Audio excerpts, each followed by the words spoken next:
Chapter 11. The Miracle. The next day was foggy. Everything on the farm was dripping wet. The grass looked like a magic carpet. The asparagus patch looked like a silver forest. On foggy mornings, Charlotte's Web was truly a thing of beauty.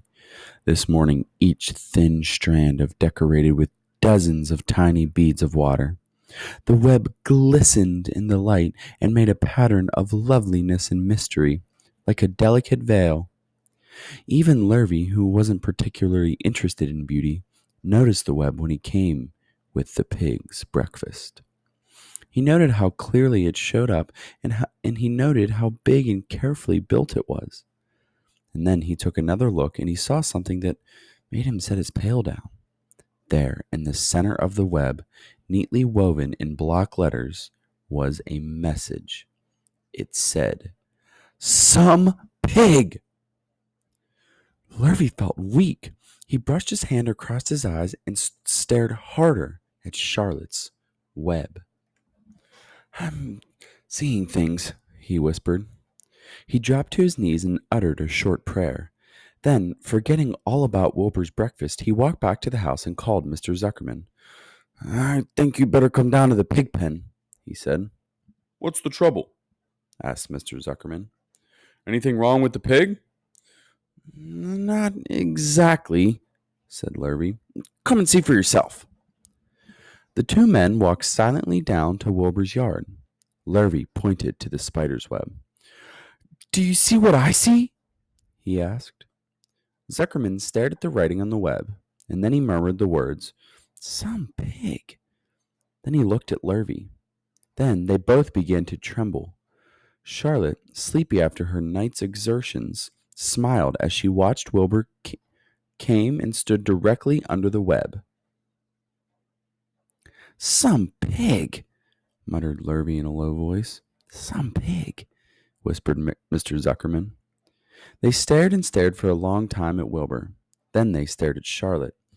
"You don't suppose that spider—" began Mr. Zuckerman. But he shook his head and didn't finish the sentence. Instead, he walked solemnly back up to the house and spoke to his wife. "Edith, something has happened," he said in a weak voice.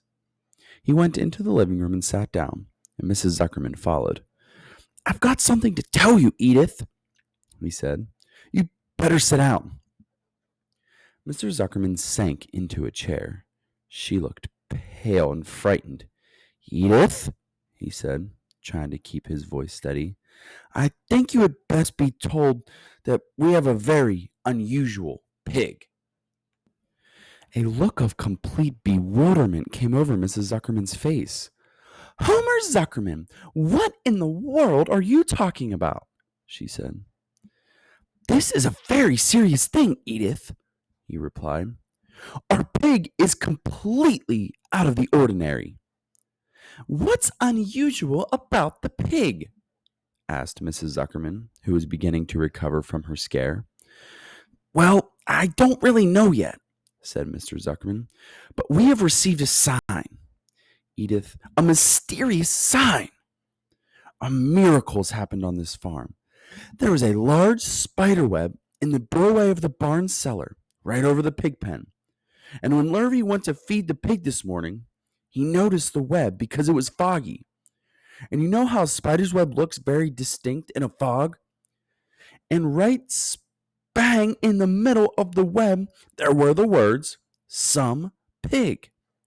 The words were woven right into the web. They were actually part of the web, Edith. I know, because I have been down there and seen them. It says 'Some pig,' just as clear can be. There can be no mistake about it. A miracle has happened, and a sign has occurred here on Earth, right on our farm, and we have no ordinary pig." "Well," said Mrs. Zuckerman, "it seems to me you're a little off. It seems to me we have no ordinary spider."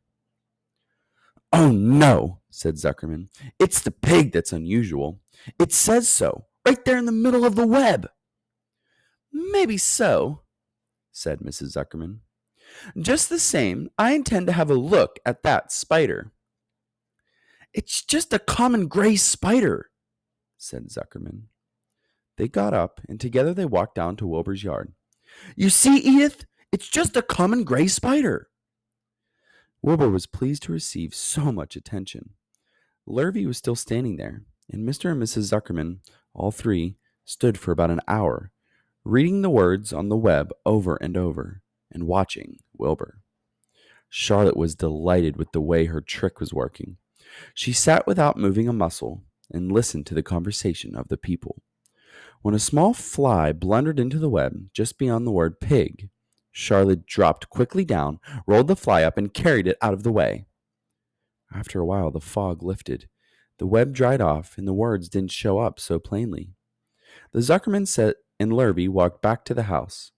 Just before they left the pig pen, Mr. Zuckerman took one last look at Wilbur. You know, he said in an important voice, I've thought all along that pig of ours was an extra good one. He's a solid pig. That pig is as solid as they come. You notice how solid he is around the shoulders, Lurvy? Sure I do, Said Lurvy. I've always noticed that pig. He's quite a pig. He's long and smooth, said Zuckerman. That's right, agreed Lurvy. He's as smooth as they come. He's some pig. When Mr. Zuckerman got back to the house, he took off his work clothes and put on his best suit. Then he got into his car and drove to the minister's house. He stayed for an hour and explained to the minister that a miracle had happened on the farm. So far, said Zuckerman, only 4 people on earth know about this miracle. Myself, my wife Edith, my hired hand Lurvy, and you. Don't tell anybody else, said the minister. We don't know what it means yet, but perhaps if I give thought to it, I can explain it in my sermon next Sunday. There can be no doubt that you have the most unusual pig. I intend to speak about it in my sermon and point out that the fact that this community has been visited with a wondrous animal. By the way, does the pig have a name? Why, yes, said Mr. Zuckerman. The little niece calls him Wilbur. She's a rather queer child, full of notions. She raised the pig on a bottle, and I bought him from her when he was a month old. He shook hands with the minister and left. Secrets are hard to keep. Long before Sunday came, the news spread all over the county. Everybody knew that a sign had appeared in a spider's web on the Zuckerman place. Everyone knew the Zuckermans had a wondrous pig. People came from miles around to look at Wilbur and to read the words on Charlotte's web. The Zuckerman's driveway was full of cars and trucks from morning till night. Fords and Chevys and Buick Roadmasters and GMC pickups and Plymouths and Studebakers and Packards and DeSotos with gyromatic transmissions and Oldsmobiles with rocket engines and Jeep station wagons and Pontiacs. The news of the wonderful pig spread clear up into the hills, and farmers came rattling down in buggies and buckboards to stand hour after hour at Wilbur's pen admiring the miraculous animal. All said they had never seen such a pig before in their lives. When Fern told her mother that Avery tried to hit the Zuckerman spider with a stick, Mrs. Arable was so shocked that she sent Avery to bed without any supper as punishment. In the days that followed, Mr. Zuckerman was so busy entertaining visitors that he neglected his farm work. He wore his good clothes all the time now, got right into them when he got up in the morning. Mrs. Zuckerman prepared special meals for Wilbur. Lurvy shaved and got a haircut, and his principal farm duty was to feed the pig while people looked on. Mr. Zuckerman ordered Lurvy to increase Wilbur's feedings from 3 meals a day to 4 meals a day. The Zuckermans were so busy with visitors, they forgot about other things on the farm.